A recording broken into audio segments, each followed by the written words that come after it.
This is Snake. Can you hear me? Good. The mission is simple. Put your geek pants on and infiltrate Foxhound. If you need backup, contact Ken and Chris on their codec frequency. Ready? Snake out.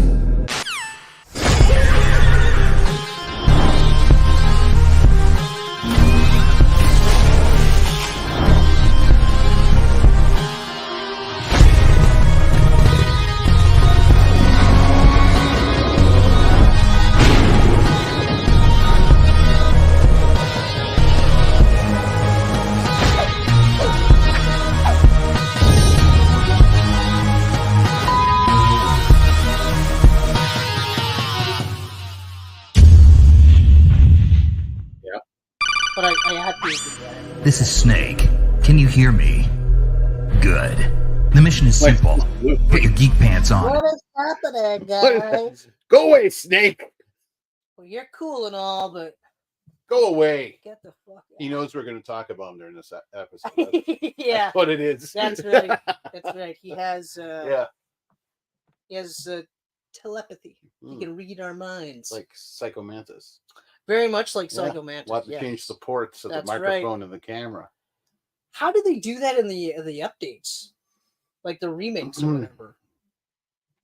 When I played it on the PS3... Hold on 1 second. Hey, Geek Pants! Hey! Yep, it's a Mad Max double bill with a little bit of wrestling, but first, Metal Gear Solid. A little sprinkle of the Metal Gear, if you will. So you played the remake? I played the remake on the PS3. Yep.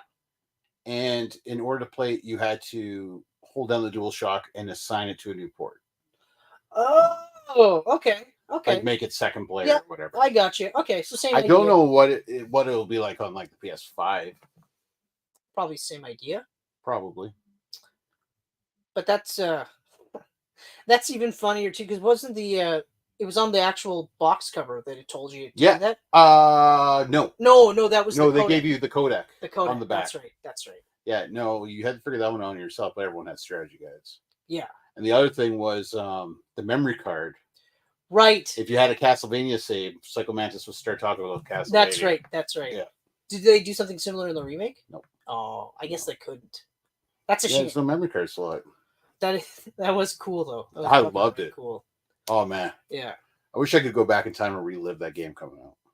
Yeah, you know it's funny that you say that. when I bought BioShock. Yeah. That was what the guy said. Like it was $5 for BioShock, and it was $20 for not Fallout, but that Borderlands? No, the other like super crazy RPG. Oh, Elder Scrolls. Elder Scrolls. Okay. Yeah. And the guy, like, I was just like, which one should I get? Like, and he was just like, he literally was like, oh man, like, it's like I hate you. I'm so I can't. I just like, I mean, I want to say Elder Scrolls, but then I like BioShock is just so like. Oh man, if I could just be you right now, being like playing any one of these games for the first time, like, oh man, you were in for a treat.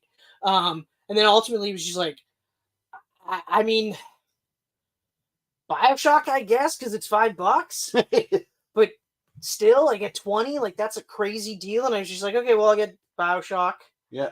You know, and love the game right up until the last boss. Didn't even beat it.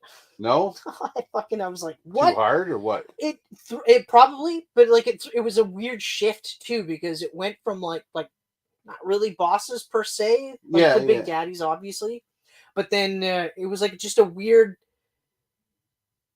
It was a weirdly generic final boss. Okay. For a game up until that point was like I played first-person visual shooters. Masterpiece. I played first-person shooters, right? But I'd never played one where like you could do magic if you wanted to. You could shoot weapon. You know what I mean? You could actually like decide if you want to kill the girls to harvest them, or not do that. Obviously, I did the good guy thing. I didn't do that, but yeah, and it probably was hard too. But then again, I also didn't finish BioShock Infinite.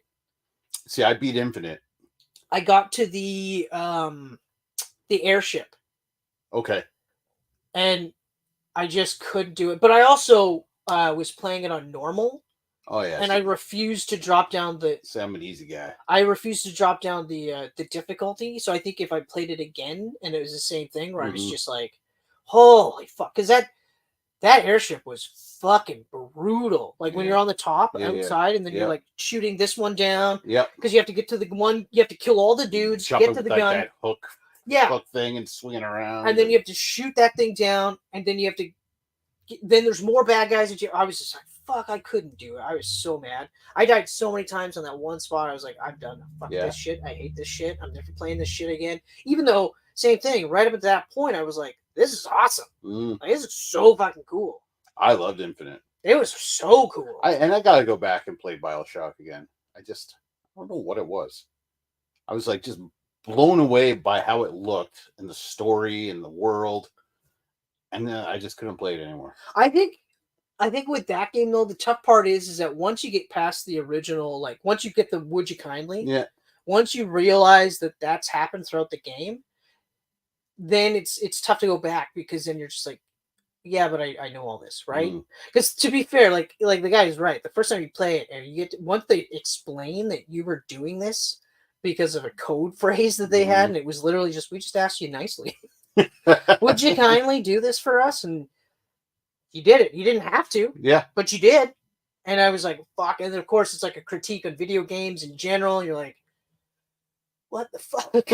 Like, what, This guy? is way deeper than I thought it was. I thought we were just killing crazy people with Ayn Rand influence. Yeah. You know, but anyway. The only time that really happened to me where the final boss, I was like, no, I'm done, was Beyond Good and Evil. I don't blame you. The final boss in that was insane, and I never beat it. I do not blame you. I wanted to beat it because I love that game. So did I. But I did beat it. You did beat it. I did beat it, but I thought about replaying it. Yeah. Like even now, because they've done the re-release or the HD remaster, or whatever you want to call it. Like if they said we're not doing it, then of course they showed that they were going to do it. So for some reason they just didn't release it yet. But they're going to. I will probably replay it at that point because some games, if I go back and the graphics aren't like, it still looks pretty good, but I don't know, that fucking the reverse controls, that's what it was. Yeah. So like if you wanted to go right, you had to press left, and if you wanted to jump, you had to press triangle instead of square or whatever. And I remember just being like, "Are you fucking kidding me?" So goofy. And then when I finally beat it, I was like, I'm never doing this again. I never. That's what it was. I totally forgot that was the reason. That's exactly why you didn't. And that's what it was, because the rest of the game isn't like that. No, not at all. And then all of a sudden it's like, oh, we're Resident Evil now. And not only that, it's like, well, why would you down and why would you invert everything and not even tell you? Yeah. You actually had to figure it out yourself, because you're like, wait, what the fuck? What's happening? I can't do it. And then finally you're just like it took me so many tries just to figure out, okay. I want to go this way, so I got to go this way.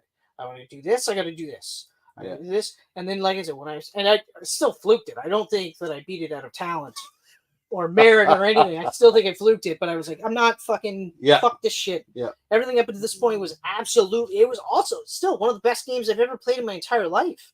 One of the best platformers. Story, just even addicting, like taking pictures of each species and just stuff. Hunting the species and taking pictures of them because you're a photojournalist. I was like, what? Yeah. Fuck, man. I love that game. Such a great game. That last boss, so fuck that shit. Fuck that shit. But yeah, that would do it. Yeah. Shitty last bosses, eh? Yeah. It's just out of left field, too. Yeah. Like, what the fuck? All right, now let's get back on. All right. Go rant. Grant? Gonna rant? Gonna rant. Grant. No, not gonna rant. Sometimes I just say Grant. Yeah, Grant. I'm not gonna rant because wrestling's been, wrestling. Wrestling's been wrestling. Right now, actually, as of the King of the Ring, I gotta say, I'll say this real quick. I was very surprised that they went with Nia Jax to win. Me too.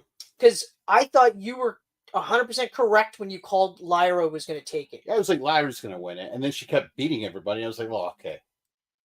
So now it's like she lost against Naya, but she beat like Io Sky. Yeah. Like, yeah. Know? And who else did she beat? Was that it? No, she had to beat someone else. No, she beat Io Sky and Zoe Stark or something. Right. Yeah. Or yeah. Baszler or someone like that. But then Bianca beat Tiff clean, and then Bianca lost. Yeah. Which kind of pissed me off. Well, and I was surprised by that too. I actually thought they were probably going to go with Jade Cargill. Yeah. But then, oh, right, she got the disqualification. Yeah. Loss. That's right. Yeah. That's right. Because I was intrigued. There's no way she's going to lose to Naya, right? But then, of course, the disqualification. So I was like, okay, this is kind of dumb, but whatever. But how else are you going to have her lose? But yeah, and also, how else are you going to get her and Bianca away from each other? Because you can't do that too soon. No. Right? The knee injury that they were selling on Naya or Bianca for like 3 weeks pissed me off, because what did she do to get to the ring? Did she gingerly walk to the ring favoring her knee? Or did she do the same intro she does all the time where she's skipping and just totally like, I think it's fucking great. And it gets in the ring. It's like, oh yeah. Oh, yeah. Oh, why did I do all that? Oh, oh no. You know, but, that annihilator she took though, Lyra. Oh. First of all, the attempt to do the power bomb. Yeah. So that would be like me trying to power bomb you. Yeah. That's just not. I mean, I'll give her props. Good on you for trying. Really good on you for trying. I give Nia props for taking advantage of it. Oh, but then again, since she's been back though, like I said, this is the run of her career, and I actually think she might be one of the ones that could pull off a fairly decent Queen Naya gimmick. Yep. I hope if they're not going to do like an actual thing, I think just to treat it like an accolade. Yeah. You know, like Gunther didn't even wear the fucking crown. Just carried it around. So I think they're going to do more of an accolade, which I think is the smart way to do it, at least for now. But yeah, I was surprised Nia won it. Not surprised Gunther won it, although the way he did it. Not just the way he did it, but also I would have honestly wanted Orton to take it. I wanted Orton to take it, and that match was fucking good. I haven't been able to watch it. No? No. Because you know the finish? No, I've already, I tried to find repeat viewings of it, and they're already cycled out on Oh, really? Yeah. Oh, so shit. I just wait a bit and probably it's oh, man, it was good. Of course it was. And I was like, I was watching it, and I was like, how the hell is Cody and Logan going to top this? Wow. I was like, we got another Hogan Rock situation going on here. Yeah. But I mean, okay, so it's a testament to both guys, though. How is it going to be a bad match? Yeah. Like, really, how is it going to be a bad match? But that finish is fucked.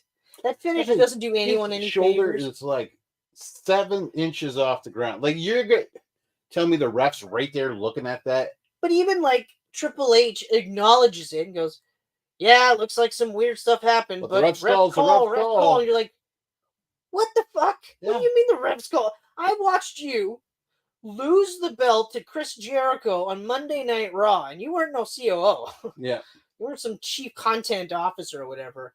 And you made Earl Hebner reverse the decision after the commercial break just so you could beat Jericho. Mm-hmm. The ref's call is the ref's call. Yeah. Yep. BS. But the part that bothers me the most, though, is it doesn't do anyone any favors. Like, it doesn't suggest that Randy Orton won. Mm-hmm. It just means that Gunther didn't beat him. Yeah. Right? But now we've got Gunther coming out and being all like, I'm, preserving the sanctity of the wrestling ring and the IC belt, and now it'll be the world title. And then Damien calls him out on it. Great promo. Yeah. Although Priest, his promo work on Raw was the best. Oh, everyone he's killing it lately. Gunther is normally really good. Yep. Drew didn't even have to be there, and nobody cared that he was anyway. Surprisingly muted response for him, but Priest was. You can tell he's been working with Heyman, and you could tell he's definitely baby facing the Judgment Day right now. Oh yeah. I don't know how Judgment Day is going to stick together until Rhea comes back. You know what? I wouldn't be surprised if Priest steps away. Yeah. and then they all kind of just stick as the Justice League, Judgment Day, and then Mommy comes back and swerves everybody, like I'm telling you, because I think Liv will take over as the Judgment Day leader, so to speak. And then it'll turn out to be one big long con just to keep the belt on her, so that when Rhea comes back, she just kills her. Oh, I hope. Oh, I think that'd be a great story. Comes out with that promo. It's just like, I wanted him to do that. Yeah. I wanted them to do that. Well, and the reason I thought of this was because on Raw, he actually said that. He goes, "No, he could be lying. He could be like saying, like Solo lying about talking to Roman." But he's like, "No, I already talked to Rhea. Rhea knows everything. Yeah, I have to do this. So I have to make it right. That kind of thing, right?" And I was like, "I wonder that." And I think that'd be really cool. Put her in this false sense of security. She's got the Judgment Day, like making sure she doesn't lose the title, and then Rhea shows up, kills her, and goes, "All part of the plan, bitch." Yeah. Oh yeah, no. I didn't want anyone to win that title because I was going to take it. Yeah, I wanted to break you and take you off the shelf for the next couple of months. So. And then Liv will be injured for 6 months, and she'll return, and then Rhea will be injured. At that point, Liv will run her course. Yeah. I think. I don't think she's getting another title after this, unless this is a gangbusters run. Yeah. Hey, you know what? Her first one, she didn't get a chance. No. I agree. She definitely did not. No, they tried to push too hard for a baby face when the crowd was literally like, nah, fuck you, we don't. Yeah, she's doing that crazy smiling thing. That was cool though when she passed out grinning. Yeah, against Ronda. That's cool. No, that was super cool. But they should have just turned her heel and see what happened then. She's a heel right now so far. It's as long I think it's the no chemistry with Becky is the part that's really, and I mean no fault to either of them because they were planning a program with Rhea. Yeah. Then that shit happened and they scrambled and they figured, oh, okay, well we'll put it back on Becky because why wouldn't you? It's like putting it on Charlotte. Why wouldn't you? Yeah, just a little placeholder. Yeah, and then they figured it out. Go, okay, let's go with Liv. Liv's getting a pretty good enough reaction here, but then those matches with her and Becky were just brutal. Yeah. Ugh. Well. But then, now Rebecca Knox will show up in AEW. Oh man, that was funny. But overall, I'm not familiar with this Knox. I know. Is she an AEW regular? I thought it's for real. I legit read your response. It was like, is he fucking with me? Is this motherfucker fucking with me? I wish I was. Okay.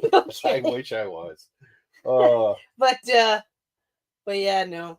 I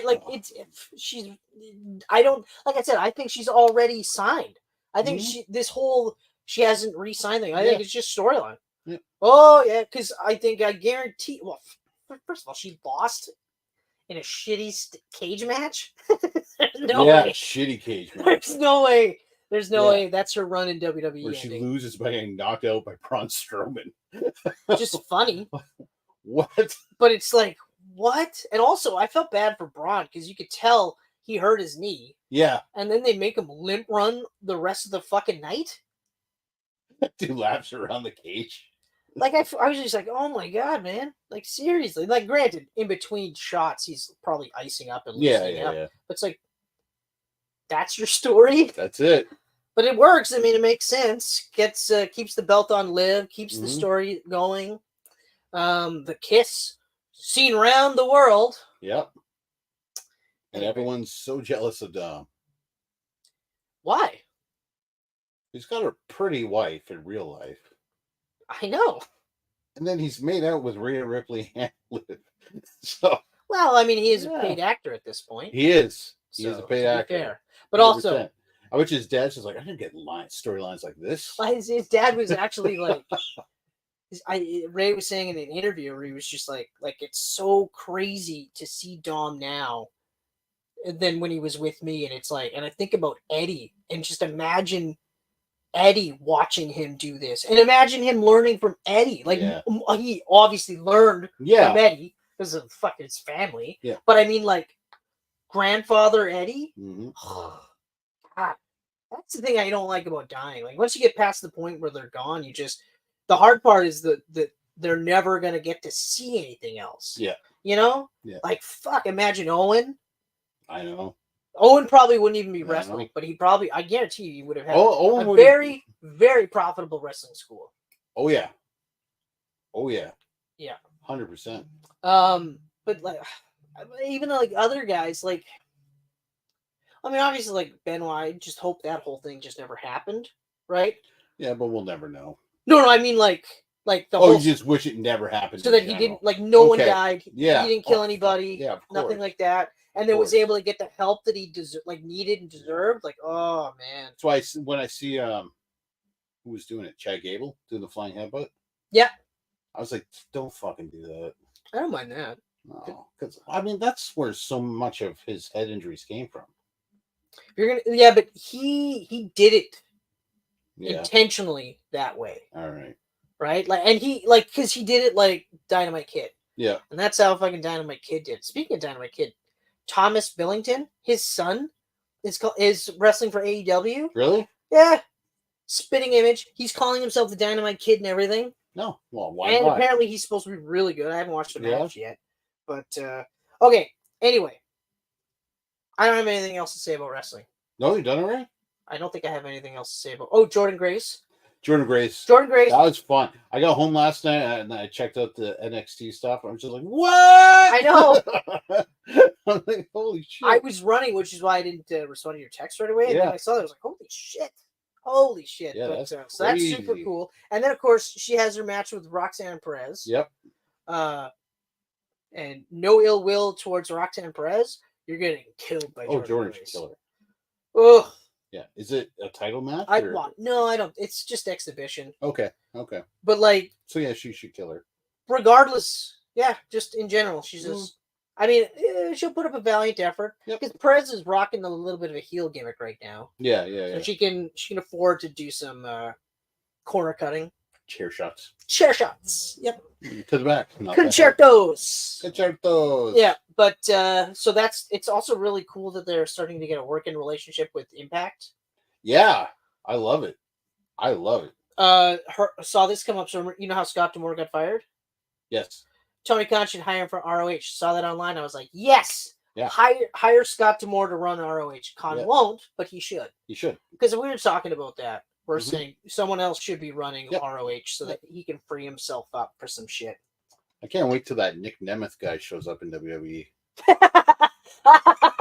a crossover. That would be fucking great. That'd be fucking great. So, Chris, do you have any overrated wrestlers you would like to discuss? I actually have a very surprising, underrated tag team for you. Oh! Let me guess. The Headbangers. No. The Oddities. No. Last guess. Nasty Boys. No. No. Damn it. At the time, Mhm. okay, now I will say this. This is a preface, though. Okay. God awful in the ring. So all your picks still in play here. Still in play because not one of them were that good. I mean, Headbangers was probably the closest to being a decent tag They were team. decent tag team. Because Nasty Boys was just... The Oddities had no Actually, no, Nasty chemistry. Boys. Oddities had no chemistry as a tag team, but individually they were awesome Yeah. wrestlers. Individually, they were awesome wrestlers. I Yeah. will say, out of all three, Nasty Boys would be the one. Because they did work the longest as a tag team. Yeah. And even though they weren't that great, they had a good feud with Heart Foundation. they knew what they were doing. Yeah. Legion of Doom. Well, I mean, it's easy to get jobs when you're related to Hulk Hogan. Yeah, I guess so. Yeah. Might be. In fact, that was one of the reasons why they acted like fucking dicks, was they knew that they weren't getting fired until eventually. Yeah. Someone had to be like, "Okay, brother, I'm your cousin. Yeah. You have to go. I'm getting some shit here." Someone told me you're not taking your vitamins. Yeah, exactly. Nothing. So, okay, these guys got over simply because promo work was insane. Mm. Can you guess? New Age Outlaws. I thought you were going to say that. Yeah. Because, of course, it does line up. Yeah. No, yeah. it goes like this. My name is Enzo Amore. And I am a certified G.O. What is it? Yeah, something like that's... Yeah. And you can't teach that. Right? And this right here, this is Big Cass, and he's 7 foot tall, and you can't teach that. Bada boom, realest guys in the room. How you doing? That's the closest I got to bang on. Reason why I'm saying this is because these guys get shit on, obviously, for now. Like, and especially Enzo. Big Cass is turning his career around as we speak. Is Big W, I think it is, or Big M, something like that. He's currently aligned with Jericho under the Jericho Learning Tree. But I mean, he's giving it, he's working at it. But those guys were fucking over. It's so I think it's one of those where just people think it's cool to hate. Yeah. And then they revise their history. It's like when you hear people saying, Goldberg wasn't that big a deal. He wasn't that over. And it's like, no, he was fucking over. Oh, no. Oh, no. It was insane. Okay? It was, at one point, Stone Cold and Goldberg. Oh, yeah. And on any given day, one or the other was more over. Okay? Goldberg was everywhere. I don't fucking care. Like, yeah, he was a god-awful wrestler. Yes. Yeah. He bought his own hype. Forgot that this shit was fake. Especially because he's a legit tough guy, but whatever. Yep. But still, that guy was fucking over. Yep. And these guys, super over. Enzo is the worst wrestler I've ever seen in my entire life, though. the absolute worst fucking wrestler. And even when I watched those guys, I was amazed. Like, I saw them on NXT, and I think I missed a couple episodes. So when I came back in, I was just like, holy shit, these guys, like everyone in the crowd is doing his promo word for word. And it's and the motions and everything. And I was just like, where the fuck and then, wow, he looks like a fucking freak show. But even Liv Morgan, Carmella. Carmella started off and she was a Queen of Staten Island. She was doing a similar gimmick with them. Oh, yeah? Well, they were dating. Oh, wow. I think it was her and Big Cass, actually. They were dating, if I remember correctly. But yeah, so like that whole group came out of NXT, and I mean, granted, I'm glad that Carmella wasn't doing it. Like, I would prefer her to do a different spin on the Queen of Staten Island, or the Mella as Money gimmick, which I actually really liked. But like, yeah, it's just a shame they're both shitty wrestlers, except for Big Cass. He was like, yeah, he's gonna, if he's smart, he's gonna keep going. And then when they split them up on the main roster, you were like, well, the whole company clearly sees. Yeah. But they couldn't deny that he was a huge mouthpiece, so they put him on the Cruiserweight division, which I hated. I hated it for two reasons. One, he never even got better. He was wrestling some of the best wrestlers on the planet, and he never got better. He broke his leg. Tells you something he broke his leg hitting the ropes or sliding under the ropes just to. Who was the guy that slid under the ring when running out for the Royal Rumble? Oh, you're talking about Titus. Oh, God, that's funny. Yeah. I watch that clip every now and then. I'm like, I can't believe how perfect that slide was. I just read something where, like, people backstage just were commenting on it. I think it was might have been Matt Hardy. Matt Hardy, yeah, he said, yeah, we were in the back when that happened. We were all just like, oh, he's dead.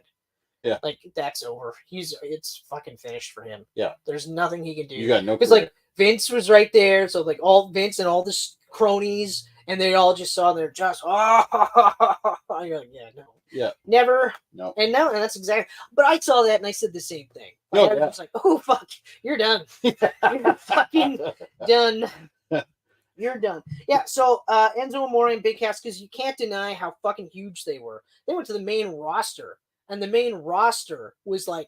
This wasn't we need to tell them who they are because they're on NXT. They knew who the fuck they were. Yeah. They knew, and they were over as shit. So for all you revisionist history buffs out there, Goldberg was fucking over. He was one of the hugest stars at that era.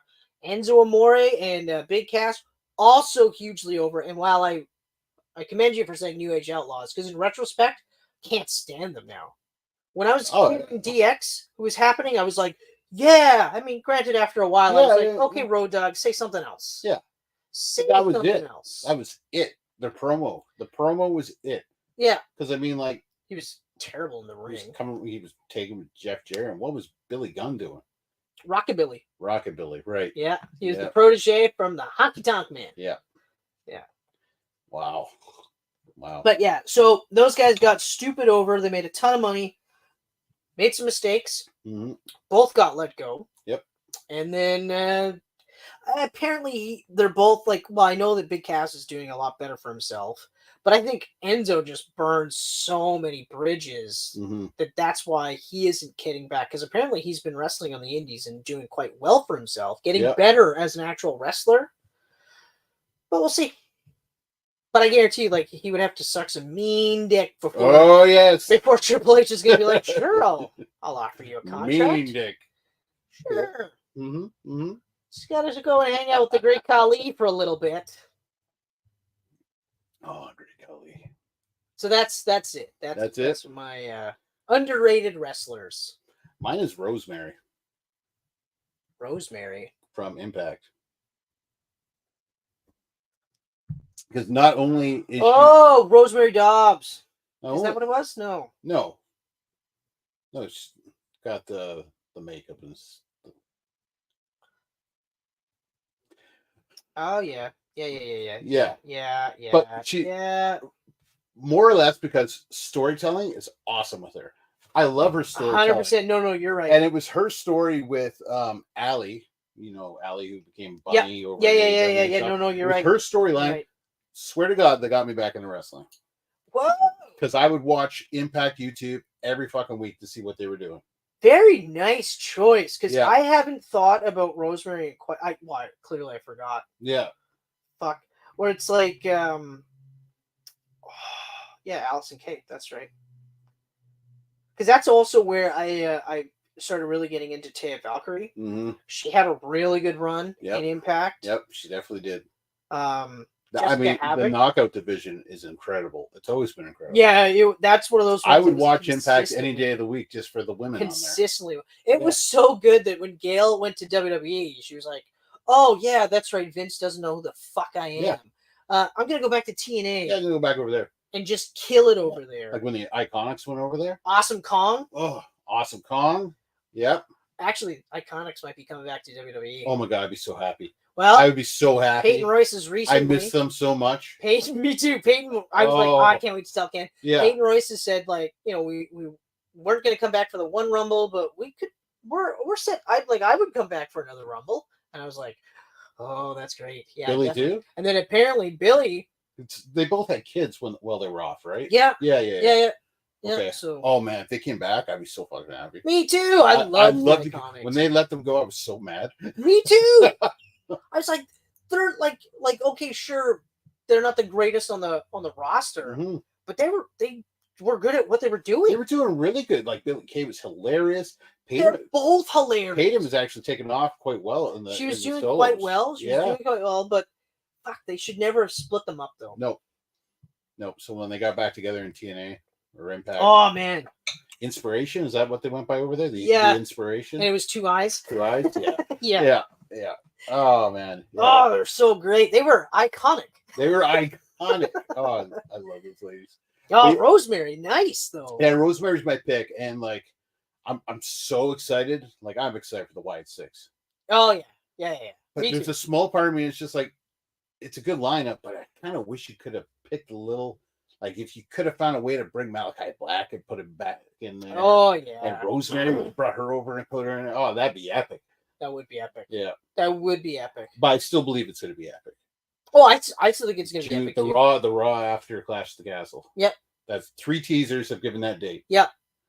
I think it's going to be great. I was surprised at some of them I wasn't surprised, but I'm like Eric Rowan. Yep. I'm glad he got hired back. And we got to see him live in Thunder Bay. We did. Right here in right here. Cheap Pop, Mick Foley Pop. Yeah. Nikki Cross. Nikki Cross is on the Wyatt Six, and I was like, oh shit. Dexter Loomis was like, Nikki Cross was a surprise for me because I honestly thought that they were getting rid of her. Yeah. Because they stopped having her in the background, just doing nothing. Mm-hmm. And I remember when they were doing it, I was like, I wonder if this is part of a story. And then all of a sudden they just stopped doing it. She just disappeared. And I was like, oh shit. And now you think like, okay, they've all disappeared. So yeah. Well, Dexter's been gone for a while. This works. Joe Gacy. Well, Joe Gacy's been on NXT. He's been off TV for a while though. I don't know. I couldn't tell you. I think he has. He might have. And then Alexa, it'll be good to see her back. Yeah.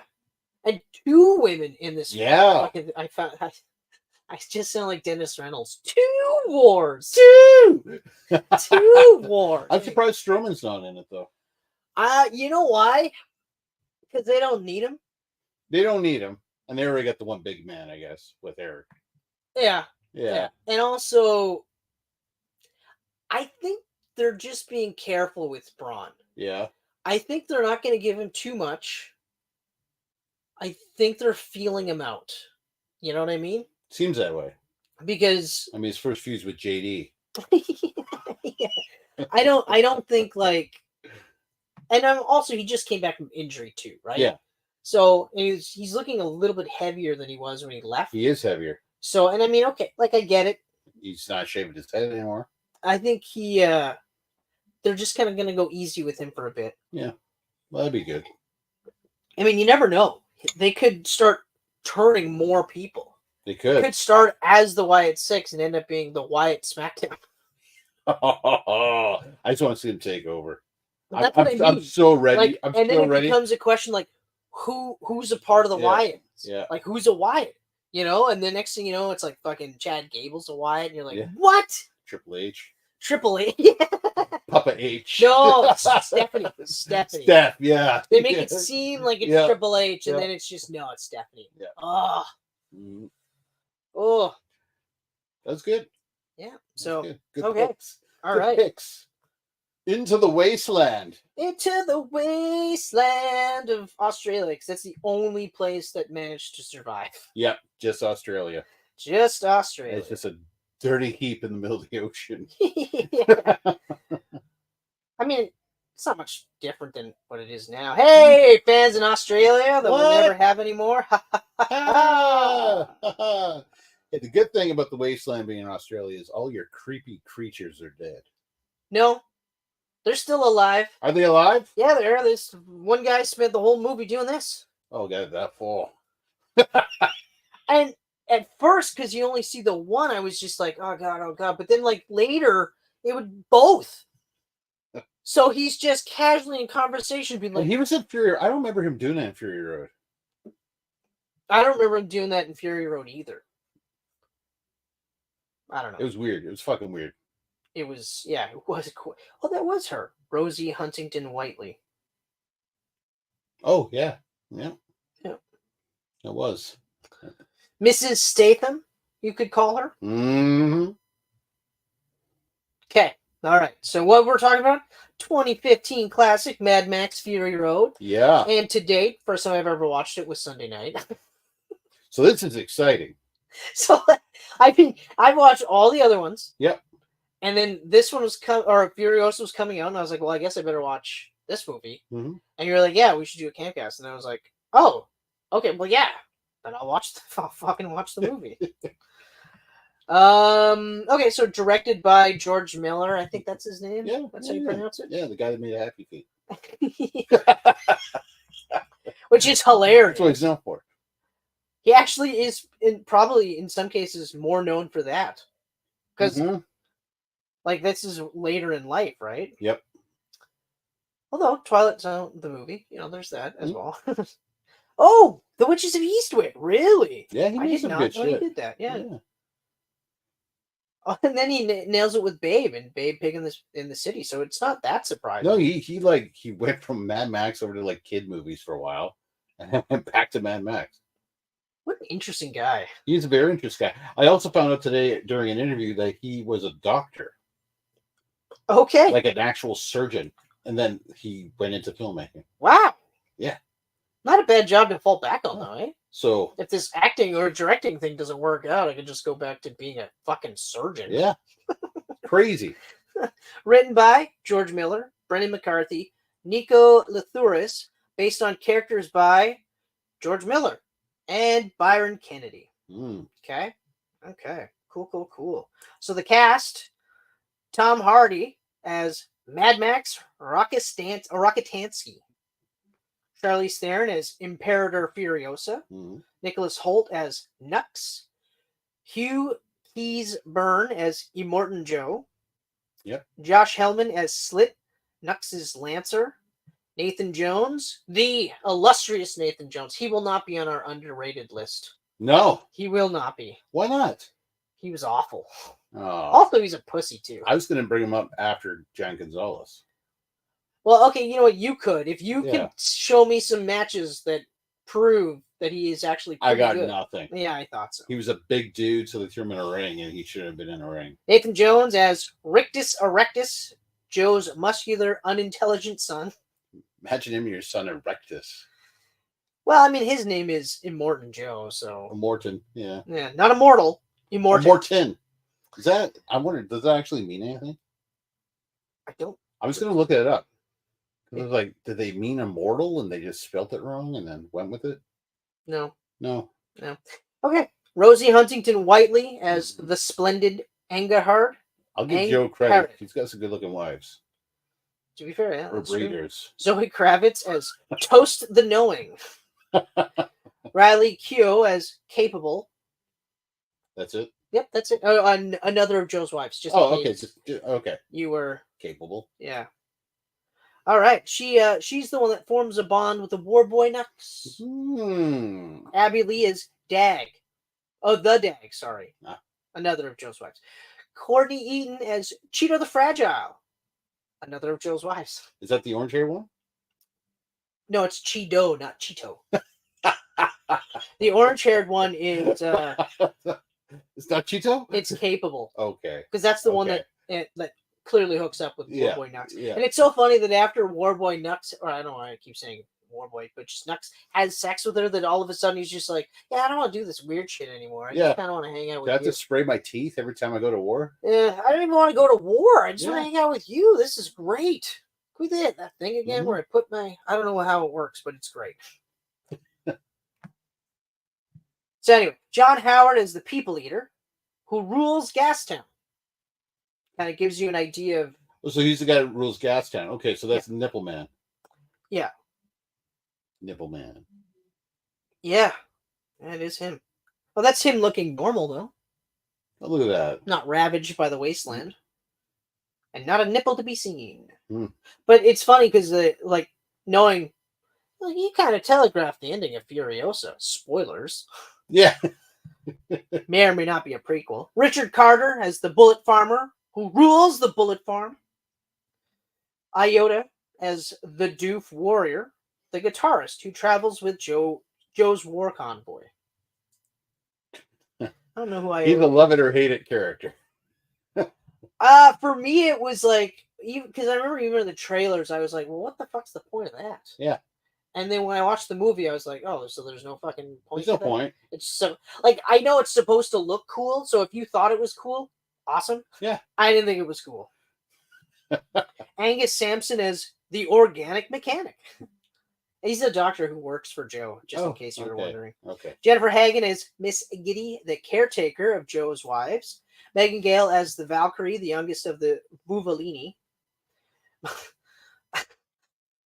I laughed at that word the first time I heard it too. Melissa Jafar as Keeper of the Seeds, one of the Buvalini. I do like Keeper of the Seeds, though. That's a gross way of saying you're important. Yep. Melita Jurasic, Jillian Jones, and Joy Smithers, Antoinette Kellerman, and Christina Cox as the Bulvalini, sorry. John Ills as the Ace, head of security on the war rig. Quentin Kenahan as Corpus Colossus, Joe's son, was a physical disability, likely osteogenesis imperfecta, which Kenahan had, and that stunted his growth and prevented him from being able to walk. I wonder what it was about the world ending that made everyone go, hey, let's just name kids the dumbest fucking names in the world. Yeah. Like, although Corpus Colossus does sound pretty cool. There's just no Bob anymore. Like, just something plain Jane. Well, hold on. This is the closest. Coco Jack Gillies as Glory. Oh, okay. The child. That's the name. Oh. But still. Glory the child. That's the young girl in Max's flashbacks. Chris Patton as Marsov. Stephen Dunleavy as the Rock Rider Chief and the Winchman. And Richard Norton as the Prime Imperator. Okay. All right, here it is, the budget for this. Now, we were talking about the budget. We were. So they actually have that sliding budget 154.6 to 185.1. So okay, so the budget was quite high on this. So yeah, if we do the same thing we always do and just go to the highest amount, so 185.1, it actually had a budget, higher budget than this one. Yeah. And it grossed 380.4 million. So I mean, you're either going to make money with a Mad Max movie or you're not. It's not going to be your $1 billion movie. I think the only reason Furiosa happened, even though it took 9 years, is because this won Academy Awards and it was so critically acclaimed. If it was just box office, oh yeah, it cleaned house. It cleaned house, and for an action movie to clean house like that, like what? It got nominated for Best Picture. Exactly. What? That never fucking happens. Yeah. John Wick didn't get that. The one with the cars and the guitarist guy playing on top, and Charlize Theron trying to look ugly. Yeah. No thanks. Trying. I know. Well, even in Monster, you'd hit that. Yeah. I think you would. I think she succeeded there. No, to be fair, she looked rough. Yeah, she looked very. She should, because the woman she was like pretending to be also looked rough. Looked rough, yeah. Very rough. Yeah, but okay. Okay. Right. So Fury Road. It took me a long time, honestly, to like really warm up to this. Really? Yeah, because visually and like the action and the music, like it's all awesome, but the story was just so lacking. When you really break it down, they drive to the middle of the desert and then they drive back again. Yeah. And it's over. Oh yeah. That's the story. No, I agree. 100%. So like everyone was raving about it, and I think that's the other thing too. Like people were raving about it before I watched it. So I had all this like hype behind it. That was part of it for me too. I remember at the time it came out, I was like, I'm gonna just wait. I'm gonna wait because you guys are fucking. You're overselling this movie. Yeah. Oh yeah. It almost feels like, why are you trying to oversell this movie? If it's so great, just tell me it's great, and then that's it. Yeah. But anyway, go on. So, but now again, I watched it on the weekend. I was like, oh man, what the fuck was I thinking? This is awesome. Yeah, story-wise. Well, but you know what? Story doesn't equal awesome either, because we watched Furiosa, which has a whole bunch more story, and I prefer this now. So yeah. Well, how about this? I mentioned John Wick not getting nominated for any like Academy Awards or anything like that. Yeah. Also, that plot it's a very thin plot. Oh yeah. Guy's wife dies. Yeah. Dog is killed. Mm-hmm. Car is stolen. Goes crazy. And he just happens to be a retired hitman. Yep. We've seen that movie a bajillion times. We have. And there's a lot of times when we watch that movie going, why did I start this movie? Yep. It's such a shitty fucking movie. Yep. It had Steven Seagal in it. What was I thinking? I said Seagal. Oh. I didn't say Eagle. Who are you? Shit. Damn it. This isn't Chris. I'm afflicted. I'm going to be in the Y at 6. Yep, that's what it is. That's exactly what it is. But anyway, yeah, so, but all jokes aside, you could have a bare bones plot and still have an awesome movie, like John Wick. And Fury Road is an awesome movie. It's just, you have to go into it knowing what you're going to, like, if you think you're going to get, well, any of the previous Mad Max movies. Yeah. And even though it's definitely. They're all very different when you break them down, too. Oh, yeah. But they're all Mad Max movies, though. Yeah. Right? Like, the fingerprints, or so to speak, or the DNA. It's a Mad Max movie. It's just in a different way. Yeah. Which is crazy that like Miller is doing this shit. Like you watch the first one, and I mean obviously because of the budget and lack thereof. Yeah. That's what you got, but that's like holy shit. Yeah, he said Mel Gibson had just come out of drama school when he hired him for that. He paid like a biker group in beer. Yeah. Like, yeah, they had no permits for a lot of the shit they were doing. Yeah. He said they shut down streets. like it was crazy. And but anyway, and then you get that movie, then you get the second one, and it could have just been like Evil Dead 2, where they basically just did Evil Dead with a better budget. Yeah. Right? Yeah. They didn't do that. No. And then of course the most commercially influenced version of these movies is Into the Thunderdome, or Return to the Thunderdome. Beyond Thunderdome. Beyond Thunderdome. That's right. The Tina Turner movie. Yeah, yeah. Which, like I was saying before we got on camera, not a bad movie. It's still a great movie. It's still a Mad Max movie. Yep. It's just not as good as all these other movies. Yeah. Even Furiosa. I think Furiosa is a better movie than Thunderdome. Yeah. Oh yeah, it is 100%. Yeah. But anyway, getting back to Fury Road. It's fucking awesome. Oh man. Like when you really break it down, like there's shit in this you've never seen before. And it's practically all practical. You could tell. Like a lot of it is practical, but they did really good CGI. Really good CGI. Really good CGI. And for a movie that's like 9 years old. Yep. It looks a lot better up. than the movie that I just watched last night. Yeah. There was some scenes that I watched last night that I was like, oh. Yeah, yeah. I mean, luckily... And I get it. I get it why they needed more CGI for this, because obviously you're dealing with a bike gang of 1 million. Yeah. Compared to the convoy in this, but holy crap. Like, I'm not going to sit there and tell you guys that the Furiosa CGI was garbage in the entire movie. I'm not going to tell you that. There was only a handful of scenes for me. It was anytime they showed fire. Fire looked really bad in this movie. Mm-hmm. Especially if it was on people. Yeah. It looked really bad. There was only 2 scenes where green screen you were like, it was really bad. And really obvious. Early in the movie. And then after that, I didn't really notice it. The one thing I will complain about Furiosa, and I'll say this right now, is that theater was loud. So some of those car scenes, I was like, holy shit. Oh, yeah, the seats were shaking. I'm old. I'm at that age where I'm like, these theaters are too dang loud. Who got any tickets for the AVX? I don't need more audio. And I love the AVX, but I was like, can we turn this down a little bit? Yeah. Oh, sound was nuts. I did get a kick out of the jump scare right at the beginning. Because that got me too. And the guy beside you, the old guy beside you both went, holy shit. I was not expecting that. I was like, oh my god, it's so funny. Okay, so Fury Road. Yeah. No jump scares. No jump scares. No jump scares. Fury Road, though, I mean, yeah, the plot is like paper thin, but they did such a good job of keeping me engaged, even on the slow parts, which is relatively slow because they're still moving for the most part. Yeah. They're rarely stopping because they're being chased. Between the women, the mother, the wives of Immortan Joe, and then, of course, the stock of milk. I think they had a milk stock. Yeah. The truck. Yeah. Mother's milk, which Mother's milk. Yeah, that's gold. Yeah. Fucking gold or money here, but boob milk. Wow. Yeah. But yeah, I mean, special effects were awesome.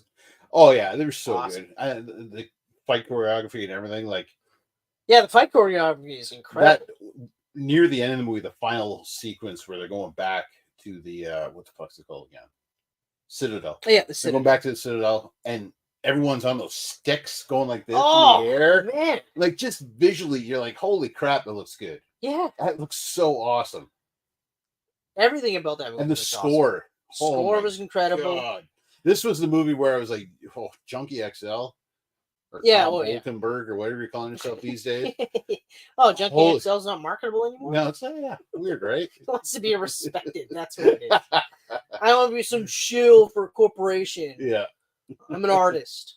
But he is. Artiste. He is. He writes some great music. Oh, yeah. But I think him working with Hans Zimmer a few times has helped him because he's just getting better and better. Hans Zimmer is a fucking artist. Well, Hans Zimmer. Oof. Man, he's playing in Toronto in August. I wish I could go watch. Yeah. Low end bass rumble. Yep. He made it into an art form. Mm-hmm. So good, though. So good.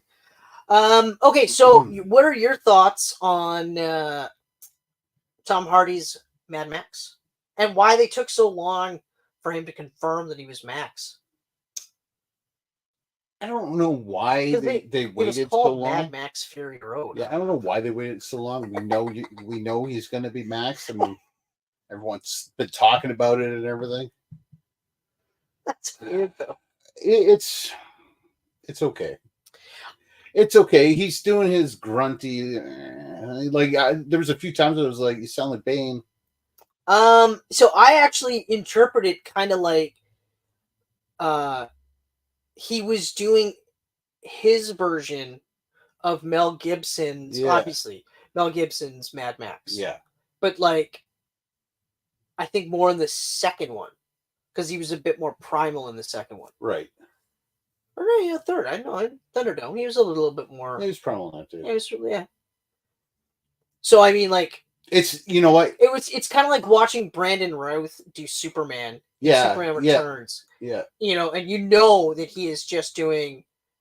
He's acting as if, like, as Christopher Reeve's Superman. He's not putting his own spin on it. He's because you know the whole. Yeah. Well, we talked about it in our Superman or the Returns Camcast, but yeah, and it's cool to know too that it's nothing against Mel Gibson. Like, I was watching George Miller interviews, and he's just basically saying like, Mad Max to me in the world of Mad Max has always been Max at that age in this era. Yeah. So he goes like, I have no story for an old man Mad Max. If I did, I would have called Mel, but I don't. That is kind of cool. I like that. Yeah, I like because it's and then it becomes a little bit more comic booky, where like they don't really age. Yeah, and it keeps the door open for recasting. Exactly. You know, because then you don't have to be beholden to. Yeah, and then of course you can maybe tweak the character. And I'd be fine with that. Well, I mean, Tom Hardy, I thought he did a fine job. I mean, George Miller's 80 now. If Mad Max continues after he's gone, yeah, and we do a James Bond type thing with Mad Max, I'd be down with that. Obviously, you need to shrink the budgets big time. I'm down with it for a lot of things. Yeah, like I was saying, recast Captain America, recast Iron Man. Don't make it so that that those characters are only Robert Downey Jr. and Chris Evans. Exactly. You know, because they're not. Exactly. Those characters are so much bigger than the actors. Mean, and who said that too? Didn't an actor say that? Like, you're not playing. Like, you're not the star. Captain America's the star. Yeah, actually, I think it was Chris Evans. Was it Chris Evans that said that? Yeah, I think it was Chris Evans. And that's why I felt like when Chadwick passed away too. Like, I love Chadwick. I love his performance. But yeah, Black Panther is big. Like, Black Panther's Black Panther. Like, well, I mean, you can't just make him disappear forever. We've been talking about comic books the entire time we've been doing this, and lately I've noticed like, I know I'm saying it, and I'm pretty sure you've been saying it too. It's like now we're saying like this version of that character. Mm-hmm. So this version of Spider-Man in the books right now is garbage. Yeah, it's the worst version of Spider-Man. Yeah, but then you've got Sam Raimi's Spider-Man. Yep, and you've got Mark Webb's Spider-Man, which mm-hmm. is more Sony corporate Spider-Man. But still, you know what I mean? Like, so then you have all these different versions of these characters, but it's the same character. And I've never had a problem with recasting. I have a problem when a franchise, like a series, is cut short. I don't like that. It pissed me off that Amazing didn't get to finish its story.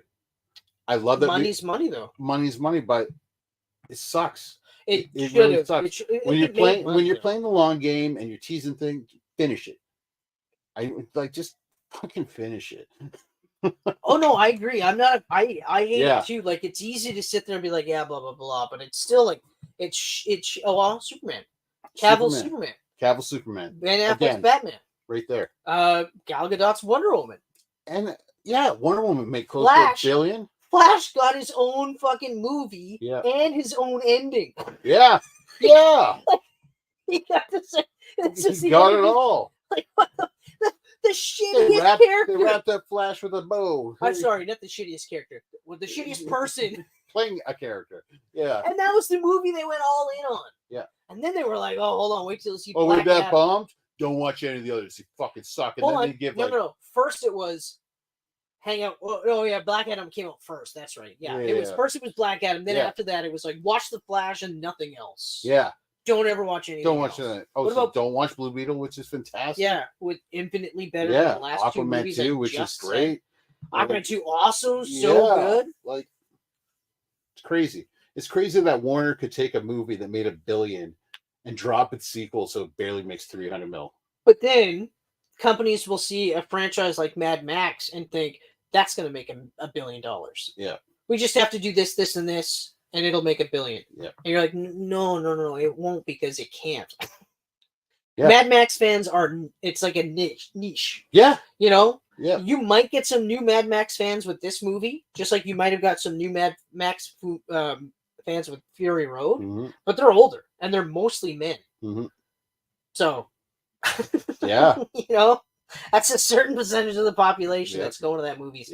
I said it before, Star Trek, you can make them profitable and make money off them because they made money off all the movies, but don't expect $1 billion movie. No. You can expect big profits. Yeah. But you got to shrink your budgets. Into the Darkness is still like the highest grossing Star Trek movie of all time, adjusted for inflation. And it was what, barely 500 or something? 447, 474, something like that. Yeah. It wasn't. It was like yeah. Not even 500. Not Star Wars. Everyone thinks Star Trek is Star. I don't even know why you compare the two because they're in space and they have to star in the title. That's why. That's exactly why. They're totally different worlds. Star Wars is a medieval fantasy. Yeah. In space. Star Wars The Force Awakens made more than all 10 Star Trek films combined. Yeah. There's no competition here. Yeah, it's not even I mean, like it's not even close. Yeah. Crazy. I think The Force Awakens made more money than almost the entire franchise combined. Yeah, it made like $2.5 billion on its own. What? Yeah, it's crazy. And it was just a rebooted fucking New Hope. Yeah. Anyway, Fury Road, man. With Emo Vader. Kylo Ren. Yeah, but this helmet was cooler. He had a cool helmet. No. This helmet was cooler. You didn't think his helmet was cooler? I don't know if it's cooler, but I thought it was cool. He only wears it for a half a movie anyways. And That's how you know it's not cool. Yeah.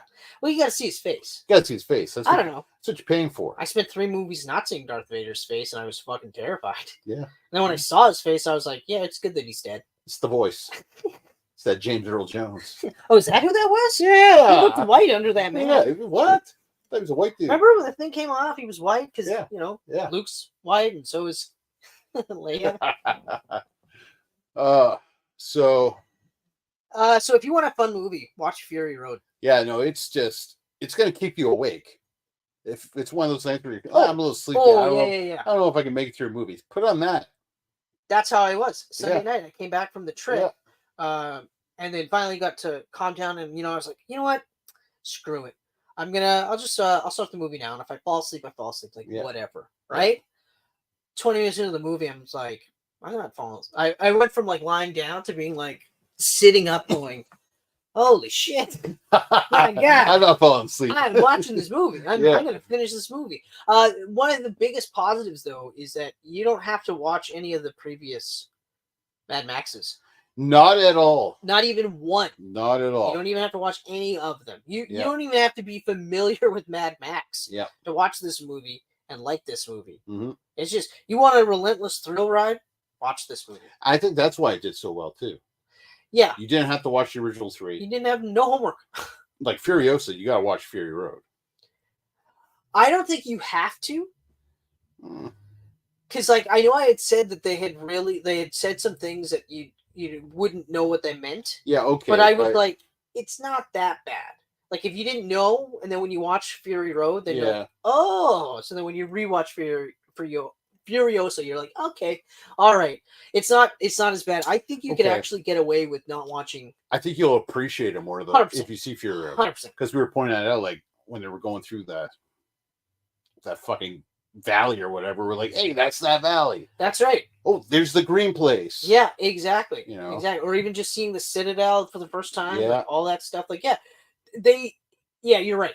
100% agree with you. I don't think you have to watch it, but you will definitely appreciate both movies. Actually, you'll appreciate both movies. I would love to see a prequel of Morgan Joe. Actually, you know what's funny? Like I never thought of it, but now I'm kind of thinking, that would be very interesting. Why has he got all this weird breathing shit going on? Like this whole thing, and then of course, like, how did you get the Citadel? How did you get power? No, I think that'd be a really good story. The fact that they did this, a Mad Max story, I was like, that's a great way to continue the franchise too. Yeah. Or even push it further. Yeah. Because you can get it away from. Of course, this is failing, so that won't happen. It's like when they did the Star Wars stories. Yeah. Yeah, that's right. And Solo bombed, and they're like, we're not doing any more of yeah, those. yeah. That's right. Yeah. That's right. So, yeah, no, I give it a 4.5 out of 5 now. Yeah, 4.5 for me too. Because still that story bugs me, but it's just, oh, man. It's like assault on the senses in the best way possible. For me, I would say, like, the reason why I can't give it a full 5 is because while sometimes the thin story wouldn't bug me, like, depending on my mood, I would just be like, eh. Yeah. And then other times, like, maybe if I'm more contemplative or I want to, like, pick apart the scenes, then I might be like, yeah, that's right, because there's no real story to this. Because it is just they go from point A to point B and then find out that point B sucks balls. Let's go back to point A. So let's go fucking back to point A. And that's it. And that's it. That's the story. That's the story. Yeah. But Furiosa meets up with Mad Max, and that's something. That is something. They don't bang though. On screen. Yeah. She also aged a lot between Furiosa and. Well, to be fair, you're in the desert. Yeah. Get that desert skin. Yeah. Like 3 years in the desert sun, you're looking like you're 40. See, that's the thing too. I believe Charlize Theron living in the desert. Yeah. Anya Taylor-Joy, your skin is a little too fair. Yeah, you know what? I'm gonna give you. I'm gonna say no. I disagree with that one. Okay. I have to say for the record, I thought she did an incredible job. Oh, she did. Furiosa. She did. Don't get me wrong. She did. The fair skin, I think it just comes down to the fact that like they clearly just shot a lot of green screen. Yeah. So this is just makeup. Lots. Or just tanning booth stuff, right? Yeah.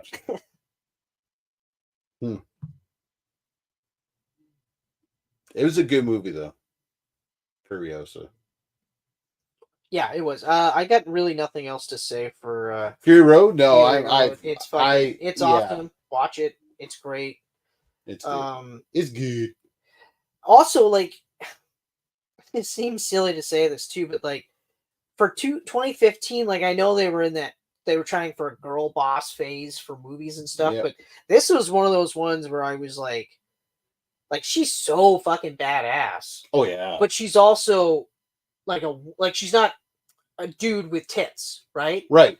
You know, like well, so yeah, like oh man, today a woman can't be tough unless they're like a lesbian or exactly. And that bugs the hell. And also, they can't show any emotion. Can't show emotion. Like they have to be butch and they have to be a lesbian, or at least bi. Yeah. You know, and always masculine and aggressive the whole time through. Like so, she had like a whole spectrum, and I love that they carried that through in Furiosa because of course it's a prequel, so you have to have that. But like, oh, she was such a good character. I'm so glad they gave her a prequel. Even though they could have just did a sequel with Charlize Theron. They could have. They can still do it now. Yep. She did The Old Guard, and she's doing a sequel for that. Yep. And hopefully Atomic Blonde 2 at some point. I don't know if you liked Atomic Blonde, but I loved it. I thought it was fucking awesome. I thought it was all right. You're fucking stupid. Thank you. Mean, it's your opinion, but it's stupid. Yeah, I'm stupid. You didn't like James McAvoy, I guess. I love James McAvoy. Then what's the issue? I'm just kidding. We'll probably do a camcast for John Wick knockoffs. Yeah, okay. Let's do like the best John Wick knockoff. And that was one of the best. That was David Lynch too, right? And originally they're like, "Oh, this is in the John Wick universe," and they're like, "No, it's not." No, I didn't think it was. Yeah. So maybe we'll do Atomic Blonde and the Ballerina when it comes out. Ballerina. Mm-hmm. Female John Wick. Mm-hmm. Yeah, I'm switching it now. Female John Wick. Female John Wick. Good. I'm down. Okay. All right. Cool. So Furiosa. Let's talk about Furiosa. Mad Max Saga. That's what it was. Mad Max Saga. That's great. It's a great little tagline. I used to always pronounce Saga as Sega just because of the console. It's a Sega. Yeah, but that's SEGA. I know. Weird. I think it's just easier to say. Then you're like, Sega. No, you're right. Sega. You're right. Saga. You're right. Okay. All right. So far, budget $168 million. Currently sitting at $67.8 million. Eesh. Yeah. Chris Hemsworth, they're gonna stop giving him some roles. Yeah, because they threw him in Ghostbusters. They threw him in Men in Black. Yeah. Yeah. Although to be fair, that Ghostbusters movie, there was a lot more. He was actually one of the highlights. He was one of the highlights. Yeah, for sure. Okay, all right. So we got Ayla Brown and Anya Taylor-Joy as Furiosa. Ayla Brown is Furiosa as a child. She was fantastic. Yeah, and spot on casting because they looked like that could be the same person. Also, just so we're clear, I didn't expect half the movie to be of her. Yeah, I was shocked. I was like 20 minutes tops. Like an hour in, and Taylor-Joy doesn't exist yet. 20 minutes tops, and then Nope. No, almost an hour goes by before you get there. But anyway, so then, and also archive footage of Charlize Theron as the older Furiosa from Mad Max Furiosa is used during the end credits, which I wish they didn't do. Yeah. Because we said it immediately. It reminds me of a better movie. Don't make me pay for a fucking movie and then show me a better movie in it. They did that in The Matrix 4, and that was infuriating. Don't fucking show me scenes from a better movie. I keep forgetting that exists. I know, me too.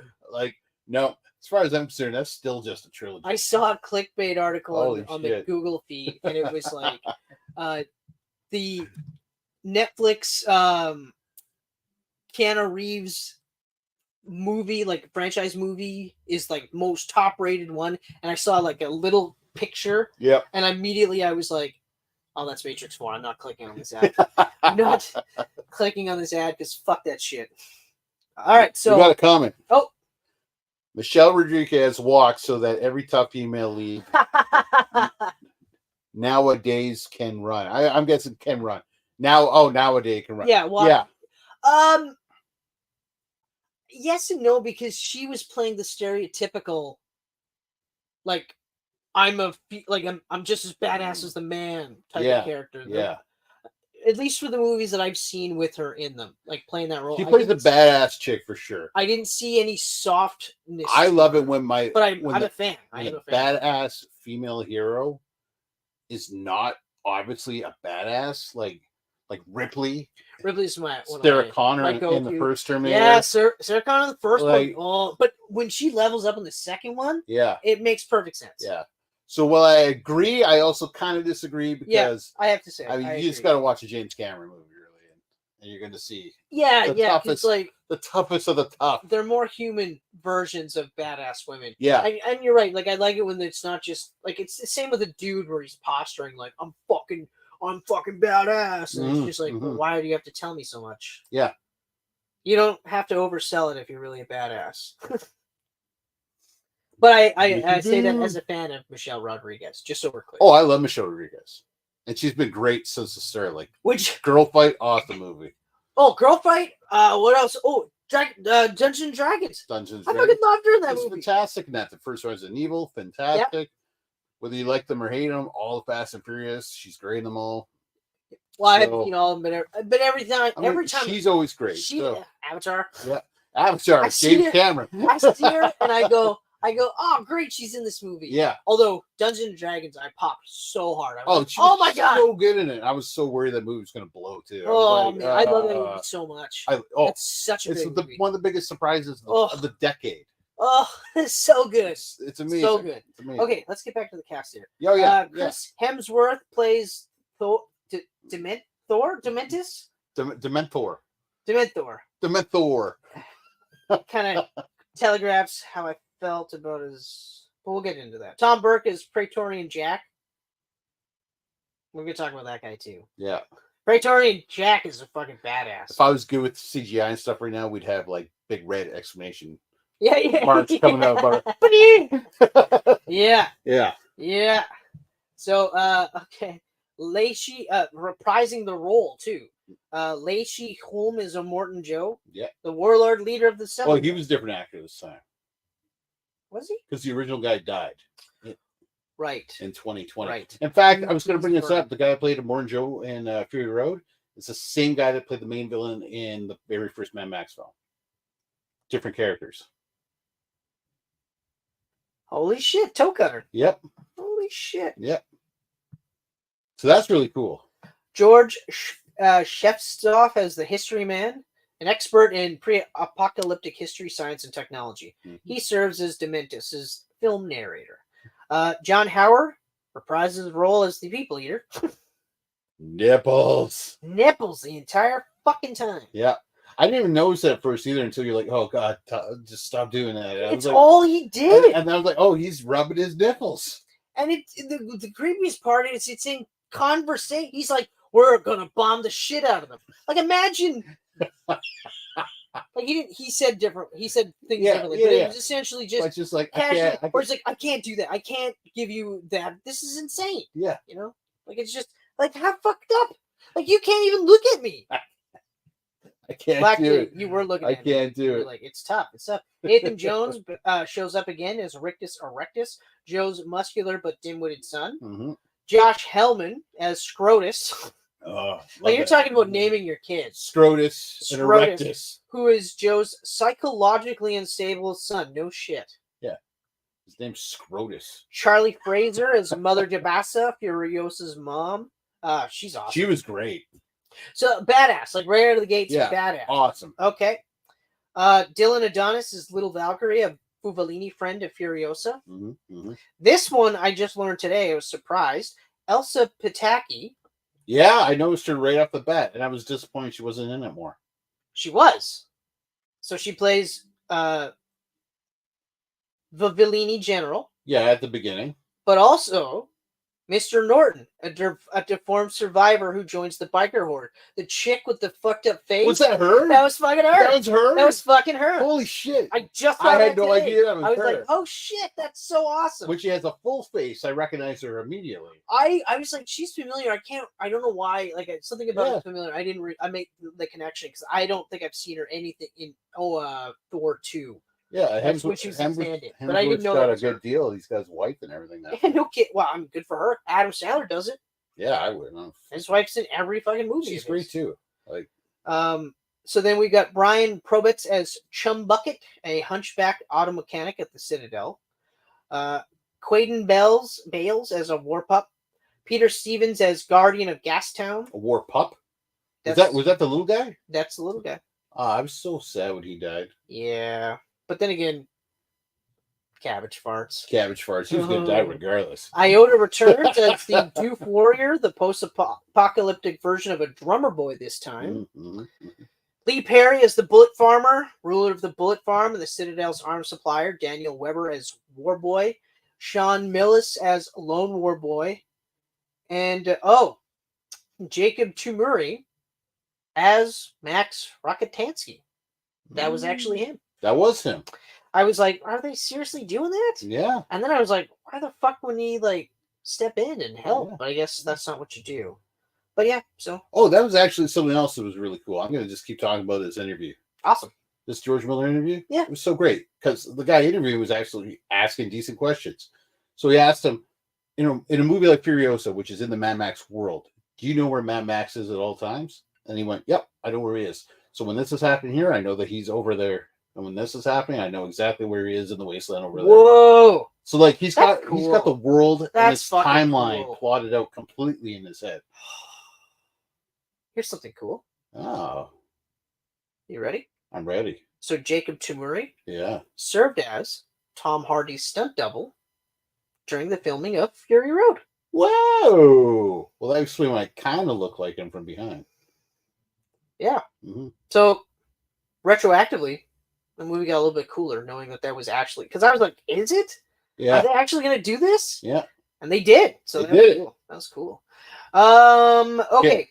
We got a comment from Jared. Okay, cool. Hey, Jared. Get nailed. Here we go. I thought Furiosa was a fantastic companion piece to Fury Road and actually made Fury Road better.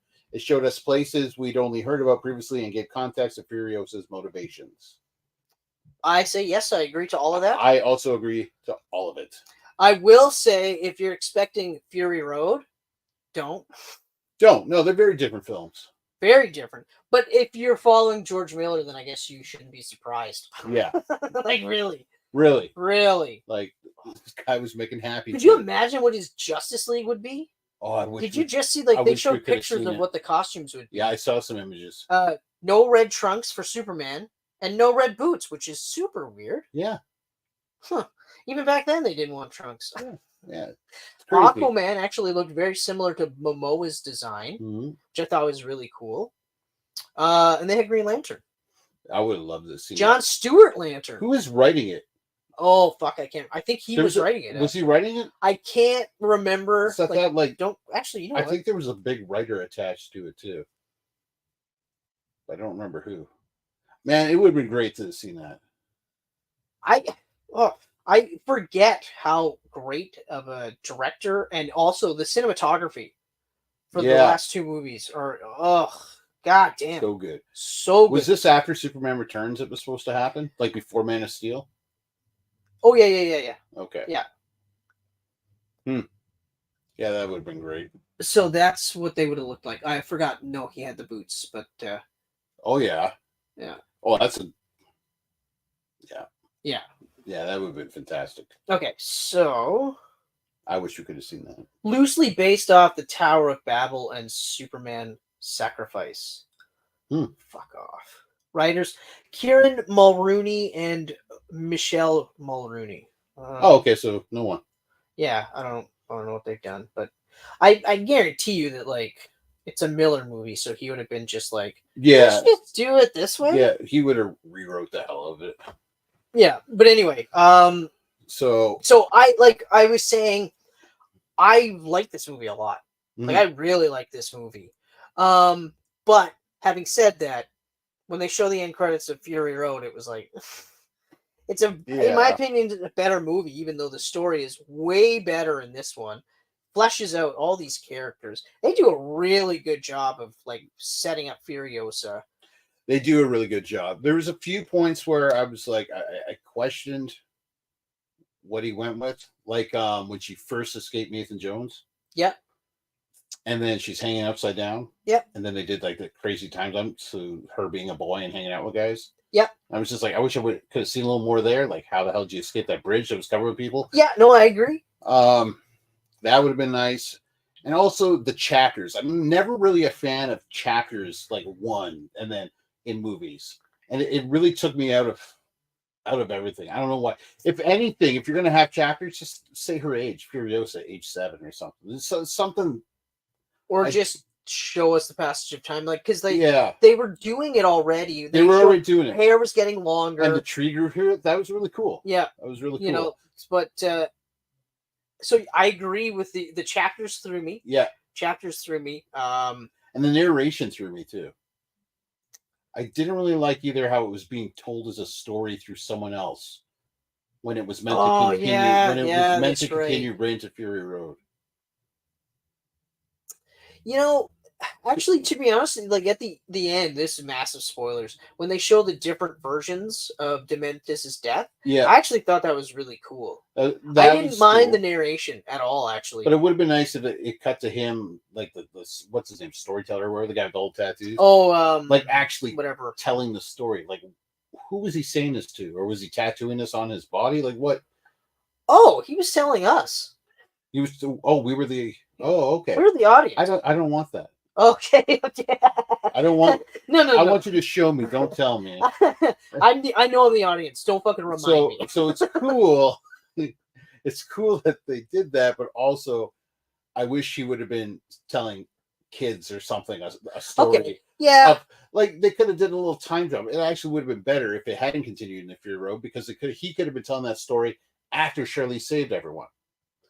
Yeah, okay. I see the story of how she got to save everyone from Immortan Joe. Immortan Joe. Immortan Joe. Not just Immortan Joe. It has to be. It's got to be Immortan Joe. I do get a kick how that's how they do it. It's not, hey, Morton. It's Immortan Joe. It's Immortan Joe. Corpus Colossus. No, I see what you're saying. I get like I still feel the same way. The way I feel like I had no issues with the narration, but I understand what you're saying. Yeah.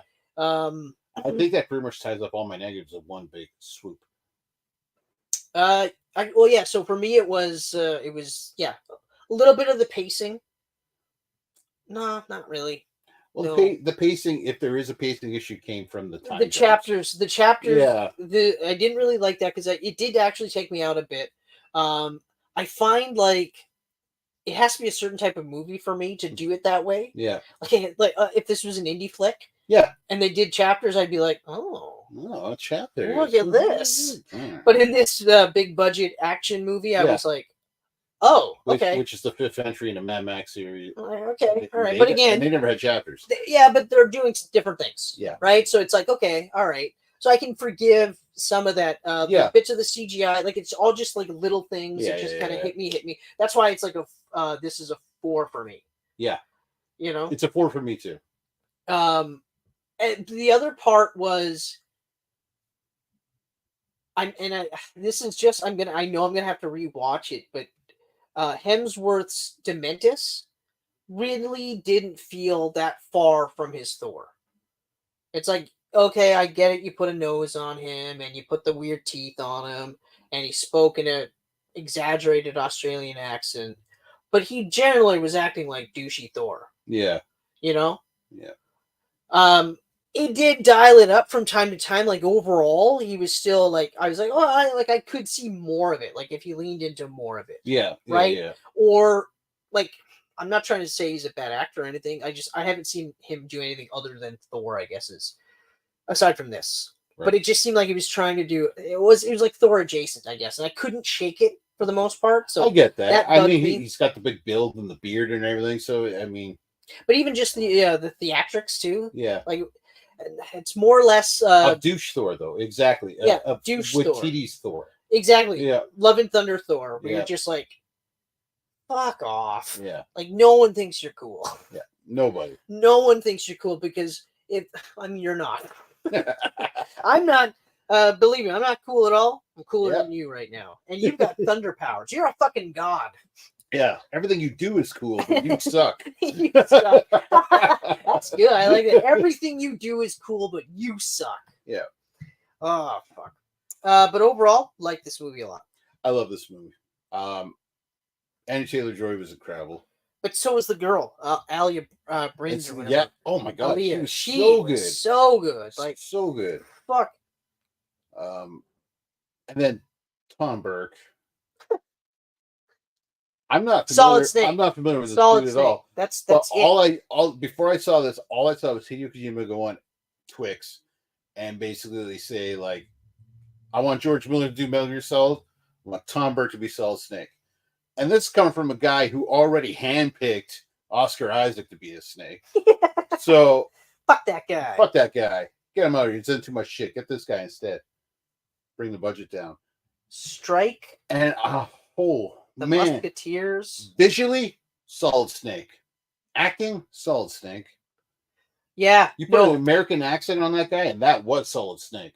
You said Metal Gear Solid, and I went, holy fuck. Like, immediately I was like, yep. 100%. Like you said, that makeup on his forehead made it look like he was wearing a bandana the whole time.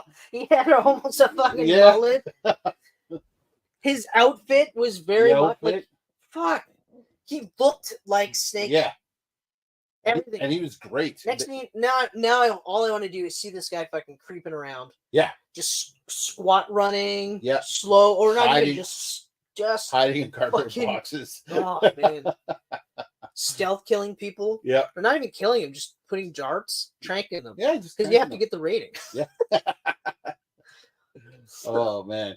If things change and he ends up being Solid Snake off of Kojima's comments, I'll be so happy. Oh yeah. I'd be so happy. But I don't think the movie's getting made anytime soon. No. So. But then, like I said, like Anya Taylor-Joy would be an awesome Meryl too. Yeah. Oh, I agree. Like, she's got the look for Meryl. 100%. I agree. And they have great chemistry. Oh yeah. Let's do it. Actually, they have great chemistry. Yeah. Sure. It's when they got together, the movie really felt complete to me. It started. Then I was like, I'm really liking this. Yeah, like, it definitely picked up because it is a bit of a slow burn in the beginning. Yeah. And for good reason. It's an origin flick. Yeah. But yeah, no, it is such a great movie. Cinematography, I thought, was on point. Even the CGI scenes that were a little iffy, like I said, it's a 4 out of 5. Like, it's still for me better than Back to the Thunderdome. Yep. So It's just not as good as the rest of them. Jared's got a comment here. So it's probably going out to you after your Hemsworth's comment. I enjoyed the gradual transition of Dementis's character, watching him transform from a buffoon. A buffoon is a great word that doesn't get used. Yeah, enough. no, it Buffoon. is. It is actually really good. Into a credible threat, and the use of color to visualize it was fun and clever. I definitely agree. Yeah, no, I agree with that. The use of color was perfect. I agree with that too. And they are correct. Like, because I mean, he ends up fucking almost taking over everything. Yeah. And the buffoon is perfect. Yeah. Yeah. You know, that's totally right. But and the color aspect. I actually liked that when at the end when Furiosa has his red and black and white cape. Yeah. With like wearing it. I was just like, that's a nice touch. I loved it when he came out of the tent and she's like, "Oh, you found me. You're good." I actually really like it when she grabs the bear and he's like, "Oh, little D." Yeah. Little D. You came back. I was like, now you remember. Now you remember. That was cool though when she's like, "I want my childhood back," and then she took the bear. Yeah. Oh. Although, admittedly, I was like, yeah, he can't give you that back. Mm-hmm. But yeah, keep hitting him. Yeah. I'm not saying don't stop. For it. Keep going for it. He's taken many things from you. Your childhood, your adulthood. Snake. Yeah, Snake.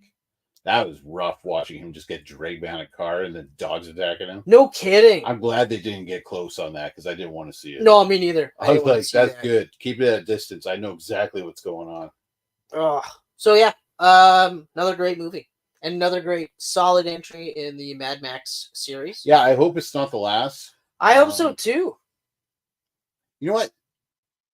Mad Max would actually make a really good like TV show for Max. Yeah. Mad Max on Max. Yeah, exactly. Yeah. I think so. Like 10 1-hour episodes every season. You could do it either as like with Mad Max, yeah, or you could do it at Mad Max Saga. Yeah. Make it happen. Yeah, just do it. And Max is Warner Bros, so let's do it. Yeah, let's do it. You can even like crazy, like slow. Max goes mad.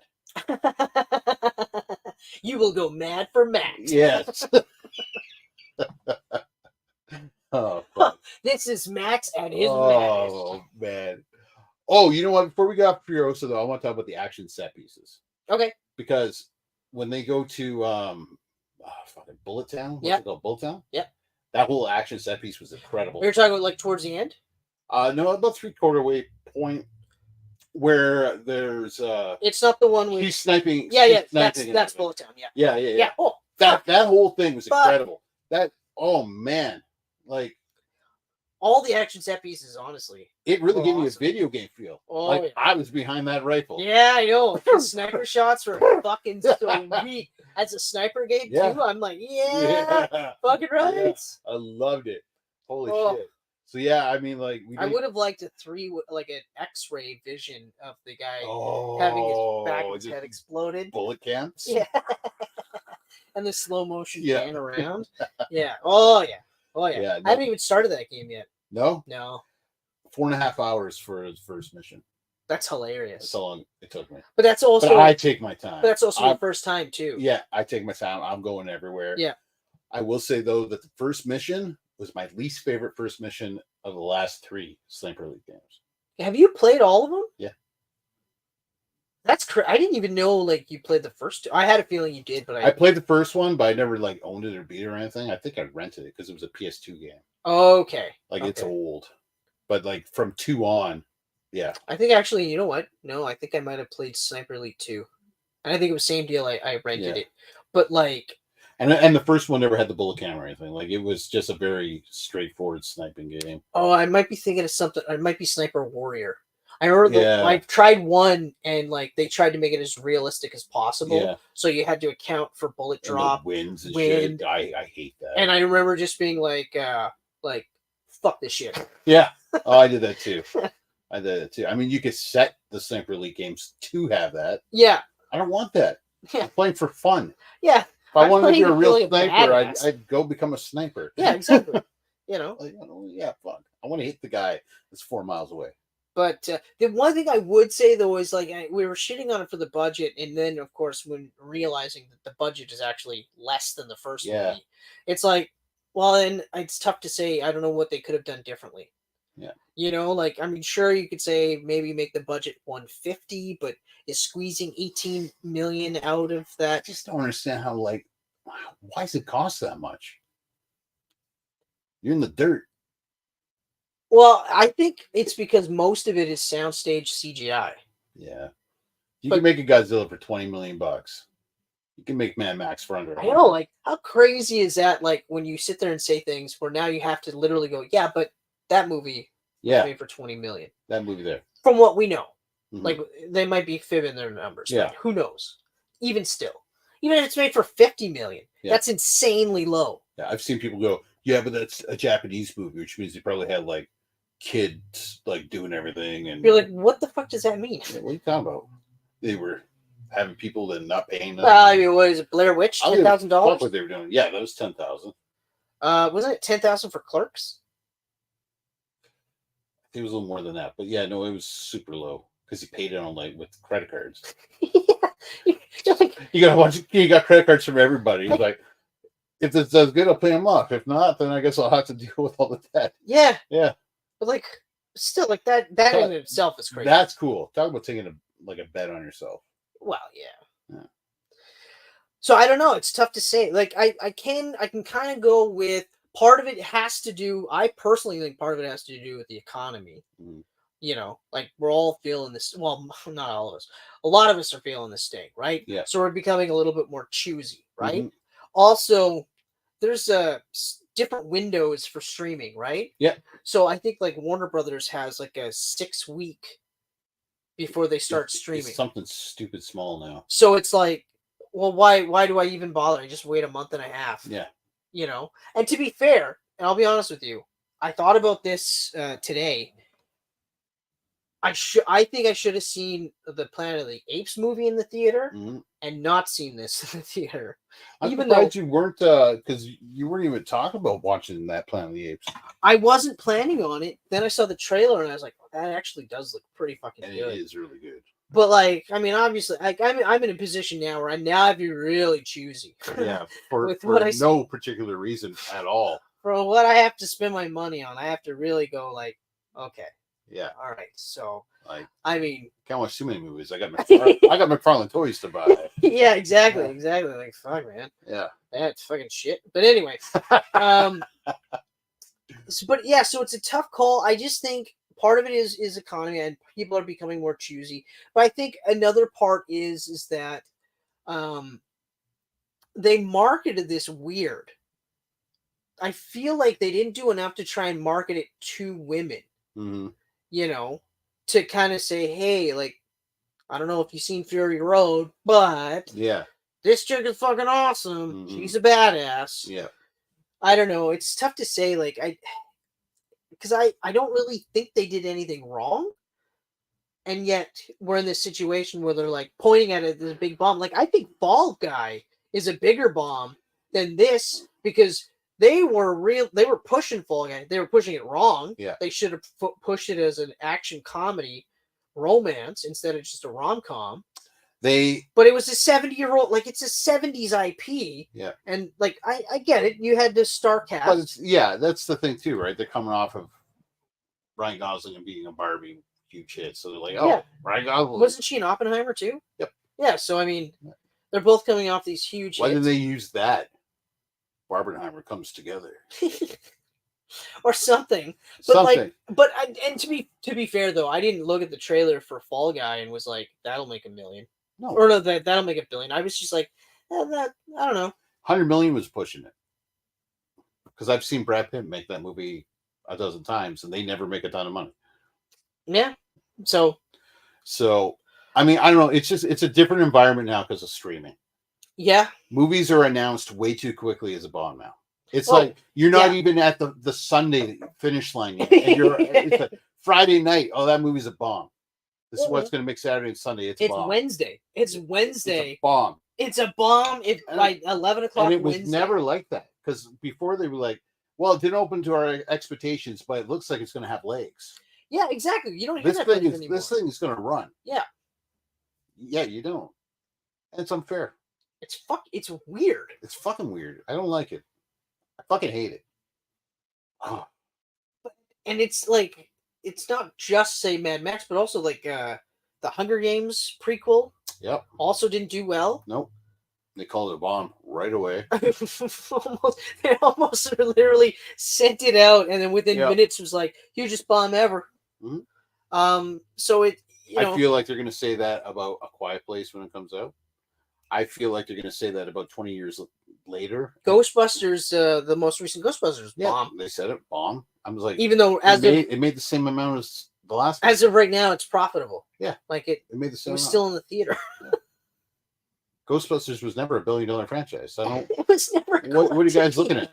Like, are you kidding me? But of course, because like a bunch of Marvel movies and Star Wars movies made $1 billion, then they're just like, well, let's just do the same thing. Yeah, but they can't even do that anymore because Marvel and Star Wars are all bombing. But also, it's not like every Marvel movie was doing like $1 billion. No, like not every Star Wars one. Yeah, was doing $1 billion. Force Awakens made like a shit ton because it was first Star Wars in 20 years. Yeah, and then the other two, they made a lot, but not as much. No, but they still, but even still, like it was all of the Avengers movies. Yeah. And then it was all the it was Iron Man 3, but because it was in between an Avengers movie. Right. It's coming Civil off War is a Avengers movie. People are putting years of their life into this build-up. Of course, they're excited for it. Yeah. No Way Home? Of course they were going to fucking watch that. Although, it'll be interesting to see how well Deadpool and Wolverine does. It's going to do good. Yeah, but, it'll be interesting to see. It will be. Because I'm like, it's going to do... At first, I'm like, oh, it's going to make shit ton. But I'm like, it's R-rated. It's very R-rated. Because this is going to be the highest budget. It'll be highest budget for... It'll probably Deadpool's always been low. I think the first one was like 40 and the second was like 70 or 75 or something. Well, actually, I'll tell you right now. Although, no, it was... I think it's actually a little bit higher.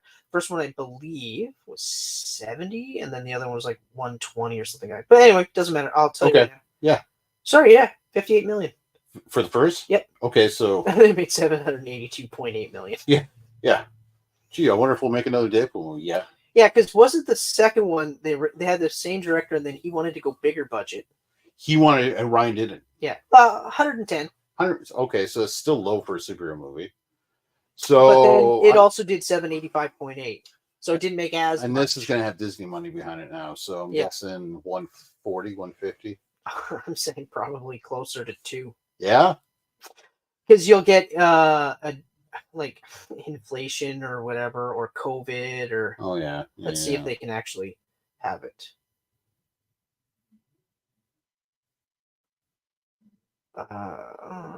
They might not have it yet, Doesn't say. No. Let's see. Might have something. It's probably a good chunk of money. But it's R-rated, so you don't want to throw a ton of money at it either. Well, I'm going to say my gut tells me we're probably looking... Oh. Evidently. Okay, that being said, while Deadpool and Deadpool 2 had production budgets of $58 million and $110 million respectively, Deadpool 3 reportedly has a budget of $250 million. Holy goddamn! Did I fucking call it? Why? Minus the advertising and print costs. Okay. So I I think it's going to do good. Marvel's doing their stupid throw $1 bazillion at something and hope it works. Well, because No Way Home had Toby and Andrew and Portals. So, and look, I don't want to make it sound like I don't want this movie to do. I want this movie to look. I mean, fuck, he's in the yellow and blue. He looks fucking awesome. What? I'm saying it's going to do $1 billion. I think it's going to do less than $1 billion. The first did almost 8, and then I think the second did. They both did 780. Well, the first one did 787. Second one did 785. So, well, 780 or 790 each, we'll say. But The other one had a higher budget, so Yeah. it did make a little bit less. It's tough. No X-Men movies ever made $1 billion. Which is bonkers to me. But like you said, Wolverine's in the blue and yellow, and it's Hugh Jackman, and everyone's wanted that for over 20 years. It looks like it looks awesome. I want it to be so good. Like I want it to be like not necessarily No Way Out, but obviously that's going to be a comparison point. The plot is 100% similar. It's got portals.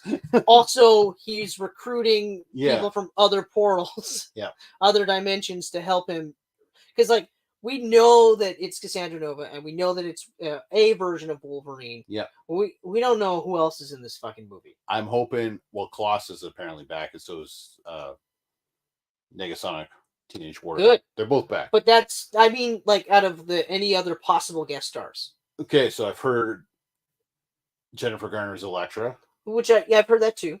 Yeah. I think we're gonna get to see the new actor as Wolverine. I agree. I think so too. And I agree. I'm really hoping it's Daniel Radcliffe. It would be awesome if it was. I'm really hoping it is. Yeah. But we'll see. Who else are we gonna see?